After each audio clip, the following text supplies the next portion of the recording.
اعوذ باللہ من الشیطان الرجیم بسم اللہ الرحمن الرحیم قال رسول اللہ صلی اللہ علیہ وآلہ وسلم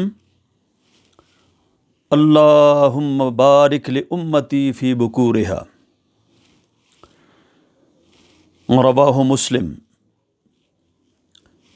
اس حدیث کے راوی ہیں حضرت صخر بن وداع رضی اللہ تعالی عنہ۔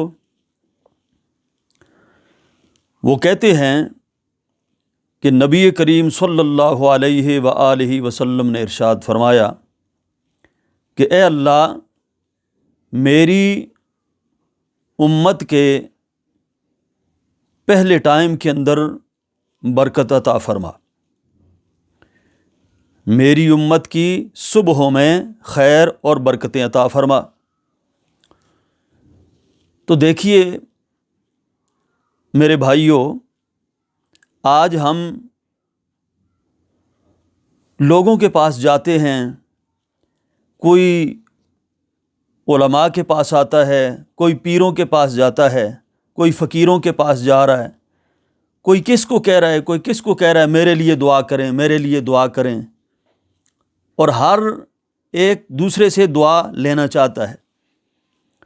لیکن یہ کتنی عظیم الشان دعا ہے کہ جو نبی کریم صلی اللہ علیہ وسلم کی زبان نبوت سے اپنی امت کے لوگوں کے لیے نکلی ہے، اور نبی کریم صلی اللہ علیہ وسلم کی زبان مبارک سے نکلی ہوئی دعا اپنی امت کے حق میں اللہ تعالیٰ قبول فرماتے ہیں اور اس کو رد نہیں فرماتے۔ تو اس لیے میں بھی چاہتا ہوں کہ میں نبی کی دعا لوں، آپ بھی چاہتے ہیں کہ آپ نبی کی دعا لیں، اور نبی کی دعا سے بڑھ کر اس دنیا کائنات کے اندر کسی کی بھی دعا نہیں ہو سکتی۔ اور یقیناً نبی کریم صلی اللہ علیہ وسلم کی دعا وہ مقبول دعا ہے، اللہ کے نبی کی ہر دعا اللہ تعالیٰ نے قبول فرمائی ہے۔ تو اس لیے مجھے آپ سب کو کہیں بھی جانے کی ضرورت نہیں ہے۔ اگر آپ اپنے نبی کی مبارک دعا لینا چاہتے ہیں اپنے حق میں، تو اس کا بہترین طریقہ یہ ہے کہ اس دعا کو آپ لے لیں اور اپنی صبح کو آپ کارآمد بنائیں۔ جو صبح کا ٹائم ہے، صبح صادق سے لے کر طلوع آفتاب تک آپ صبح اٹھیں، آپ نماز پڑھیں، اور پھر جتنا مقدر ہو قرآن مجید کی تلاوت کریں، ذکر و اذکار کریں سورج کے طلوع ہونے تک، اور پھر اگر آپ کو توفیق ہو تو سورج کے طلوع ہونے کے بعد 2 رکعت نماز اشراق پڑھیں۔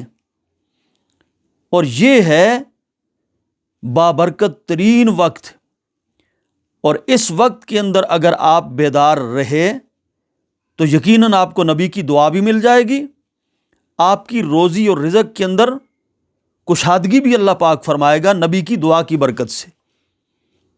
اس لیے یہی صحابی حضرت صخر بن وداع، یہ غریب آدمی تھے، کہتے ہیں جب سے میں نے یہ دعا سنی نبی کریم صلی اللہ علیہ وسلم کی زبان مبارک سے کہ اے اللہ، میری امت کی صبح کے وقت میں برکت عطا فرما، تو میں نے صبح کا سونا ترک کر دیا، بلکہ صبح کے ٹائم میں نے اپنا مال تجارت کے لیے نکالنا شروع کر دیا، اور اللہ نے مجھے اتنی برکت عطا فرمائی، اتنی برکت عطا فرمائی کہ میں امیر ترین آدمیوں میں شامل ہو گیا۔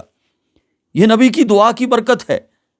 تو اس لیے آپ بھی اگر اپنی دکان میں خیر اور برکت چاہتے ہیں، کاروبار میں خیر اور برکت چاہتے ہیں، تو دکان اور مکان کے اندر یہ چپل یا جوتے لٹکانے کی ضرورت نہیں ہے، نہ ہی تعویذ اور گنڈے اور دھاگے لٹکانے کی ضرورت ہے۔ اس کا بہترین طریقہ یہ ہے اپنی کاروبار اور تجارت کے اندر خیر اور برکت ڈالنے کے لیے آپ نبی کی دعا لیں۔ نبی کی دعا آپ کو مل جائے گی اگر آپ صبح صبح کاروبار کے لیے نکلیں گے اور صبح صبح تجارت کا آغاز کریں گے، کیونکہ اس ٹائم کو رسول اللہ صلی اللہ علیہ وسلم کی دعا ہے۔ تو اس لیے اس بات کا بطور خاص خیال رکھیں۔ خود رسول اللہ صلی اللہ علیہ وسلم بھی جب بھی کوئی قافلہ نکالنا ہوتا جہاد کے لیے، کوئی لشکر، کوئی دستہ، تو صبح ہی اس کو روانہ فرماتے۔ اور صحابہ کرام بھی جب بھی کوئی کاروبار یا تجارت کے لیے نکلتے تو صبح کا ٹائم اس کے لیے اس کا انتخاب کرتے۔ آپ صبح کی نماز ادا کریں اور اس کے بعد پھر آپ سوئیں نہیں۔ نبی کریم صلی اللہ علیہ وسلم تشریف لے گئے حضرت فاطمہ کے گھر ایک دفعہ صبح کی نماز کے بعد، دیکھا تو وہ سوئے ہوئے ہیں، حضرت فاطمہ نماز پڑھ کر سو گئی ہیں۔ آپ صلی اللہ علیہ وسلم نے جا کر اس کو ہلایا اور کہا کہ ادھر اللہ تعالیٰ کی طرف سے رزق تقسیم ہو رہا ہے، اٹھو، غافل نہ بنو اور وہ رزق جا کے حاصل کرو۔ یہ اس وقت کا سونا رزق سے محرومی کا ذریعہ بنتا ہے۔ تو اس لیے مسلمانوں اور میرے بھائیوں، آئیے ہم بھی صبح کی نماز سے لے کر اور سورج کے طلوع ہونے تک بیدار رہ کر اپنے رزق کے اندر برکت حاصل کریں اور نبی کی دعا حاصل کریں۔ اللہ تعالی ہم سب کو نبی کی اس دعا سے بہرہ مند فرمائے۔ وما توفیقی الا باللہ۔